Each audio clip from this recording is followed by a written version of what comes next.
गबन। ये कहानी है रामनाथ और जालपा की, एक मध्यम वर्गीय दंपत्ति जिनका जीवन समाज की झूठी शान शौकत और इच्छाओं के बीच फंसकर बिखरने लगता है।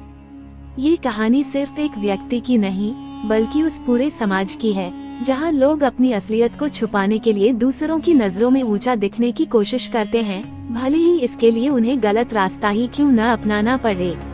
रामनाथ एक साधारण, ईमानदार युवक है जो एक सरकारी दफ्तर में नौकरी करता है। उसकी शादी जालपा से होती है, जो बचपन से ही गहनों की शौकीन है। उसकी मां ने उसे हमेशा अच्छे आभूषण पहनाए थे, इसलिए वह शादी के बाद भी यही सोचती है कि उसका पति उसे महंगे गहने दिला सकेगा। शादी के कुछ ही दिनों बाद जब वह अपनी सखियों के साथ बैठती है, तो देखती है कि उनकी चूड़ियां, हार और कंगन उससे कहीं अधिक सुंदर और महंगे हैं। उसे यह बात कचोटती है, लेकिन वह अपने पति से कुछ नहीं कहती। वह उम्मीद करती है कि एक दिन रामनाथ उसे भी शानदार गहने दिलाएगा।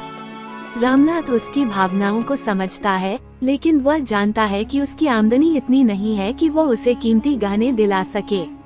मगर वह अपने प्यार और समाज में अपनी प्रतिष्ठा को बनाए रखने के लिए खुद पर दबाव महसूस करने लगता है। रामनाथ अपनी पत्नी को खुश करने के लिए पहले उधार लेकर गहने खरीदता है, लेकिन ये सिलसिला ज्यादा दिन तक नहीं चल सकता था। फिर उसके दफ्तर में उसे एक ऐसा अवसर मिलता है जहां वह बिना पकड़े गए पैसे का गबन कर सकता है। शुरू में वह हिचकिचाता है, लेकिन जालपा की उदास आंखें और समाज का ताना उसे मजबूर कर देते हैं। एक दिन वह दफ्तर की रकम में से कुछ पैसे निकाल लेता है और जालपा के लिए सुंदर गहने खरीद लाता है। जालपा खुशी से झूम उठती है और रामनाथ को अपना आदर्श पति मानने लगती है। लेकिन रामनाथ के भीतर अपराध बोध बढ़ता जाता है। हर दिन उसे डर लगता है कि कहीं उसकी चोरी पकड़ी न जाए। मगर जालपा की खुशी देखकर वह खुद को तसल्ली देता है कि उसने जो किया वह उसकी खुशी के लिए किया। समय बीतता है, लेकिन गबन की यह आदत एक दिन रामनाथ को बुरी तरह फंसा देती है। दफ्तर में जब हिसाब किताब होता है, तो पता चलता है कि बड़ी रकम गायब है। अफसरों को शक होता है और जब जांच शुरू होती है, तो रामनाथ को लगने लगता है कि अब उसका राज खुल जाएगा। डर के मारे वह रातों रात घर छोड़कर भाग जाता है। जालपा जब ये सुनती है, तो उसे विश्वास नहीं होता कि उसका पति एक अपराधी हो सकता है। वह सोचती है कि जरूर कोई गलती हुई होगी, लेकिन जब सच्चाई सामने आती है, तो वह खुद को दोष देने लगती है। उसका मन गहनों से उठ जाता है। उसे अब ये समझ में आता है कि असली खुशी आभूषणों में नहीं, बल्कि प्रेम और ईमानदारी में होती है। रामनाथ इधर उधर भटकता रहता है। एक समय आता है जब वो पूरी तरह टूट जाता है। पैसे खत्म हो चुके होते हैं, खाने तक के लिए उसके पास कुछ नहीं बचता। वह सोचता है कि क्या ये वही जीवन था जो उसने अपने और जालपा के लिए सोचा था। इधर जालपा भी हार नहीं मानती। वो पुलिस से मदद मांगने के बजाय अपने स्तर पर रामनाथ को बचाने की कोशिश करती है।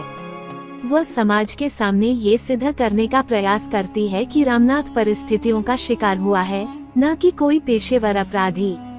रामनाथ अंततः निर्णय लेता है कि अब उसे भागना नहीं है। वह आत्मसमर्पण करने का निश्चय करता है। जब वह वापस लौटता है, तो जालपा उसे देखकर रो पड़ती है। रामनाथ आत्मसमर्पण करता है, लेकिन जालपा उसकी बेगुनाही साबित करने के लिए हर संभव प्रयास करती है।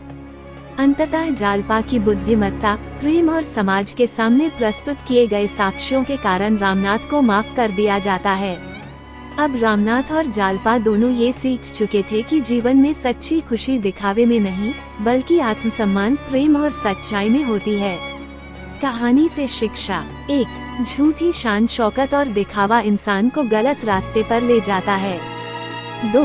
असली खुशी धन या गहनों में नहीं, बल्कि सच्चे प्रेम और आत्मसम्मान में होती है।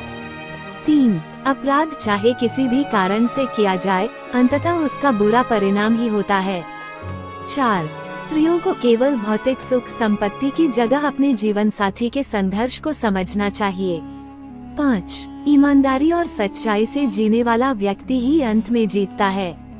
गबन सिर्फ एक साधारण कहानी नहीं, बल्कि समाज का आईना है।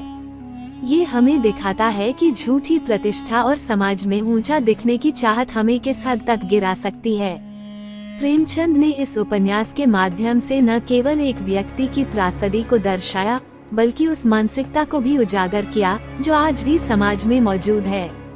अगर इस कहानी से हम कुछ सीख सकते हैं तो वो ये कि जीवन में सच्ची खुशी बाहरी दिखावे से नहीं, बल्कि अपने मूल्यों और सच्चे रिश्तों से मिलती है।